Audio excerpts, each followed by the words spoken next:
Make no mistake, the left's plan is to completely federalize our national elections, and oh, they're not even being quiet about it anymore. Check out this clip. This is a guy that is a contributor to MSNBC. His name is Jason Johnson, and he's basically saying the quiet part out loud here.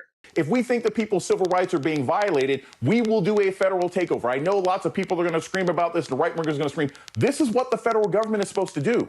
If states are violating people's civil rights, you're supposed to step in. And we know perfectly well that the courts alone are not going to be good enough for this, because by the time this gets up to the handmaid and all those other people hiding in the Supreme Court, they're going to say that what Texas is doing is fine. And the thing about this is that, like I said, every once in a while, these people really do say the quiet part out loud. And the reality is that the left, the Democrats, the people that call themselves progressives, whatever, these people want to take over, and these people want to nationalize federal elections. They've been saying this over and over again. Now, in that segment, Jason Johnson was talking about the Department of Justice finding that the different redistricting that's happening in GOP districts in Texas may discriminate against Black and Latino voters. That may very well be true. I am not arguing against that at all. I do not know all the facts of that case, and I would not be surprised, because this stuff has historically happened, right?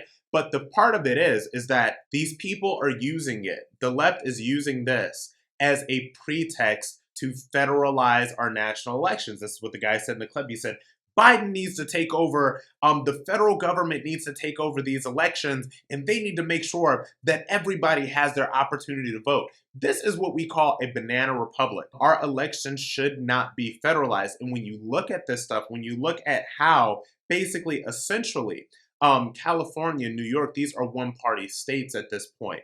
And what the left wants to do with the John Lewis Voting Rights Act and all of these other things is they want to make these emergency election procedures that were put into place because of COVID restrictions, they want these things to be permanent.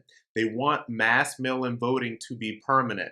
There are even some people on the further reaches of the left, like Congresswoman Cori Bush and Congressman Jamal Bowman, who are actively advocating for letting currently incarcerated prisoners vote. No, again, I am not making this stuff up. This is where they're going. So when you see somebody like Jason Johnson on MSNBC News talking about getting Biden in to federalize these elections, they are being very open and explicit about exactly what they want to do. And it is up to Republicans, it is up to conservatives, it is up to people who believe in election integrity to not roll over for this. Because if Republicans roll over for this, and if they let the Democrats get their way on this, that will be the end. It will literally be the end of any Republican getting any chance of winning for the rest of any of our lives.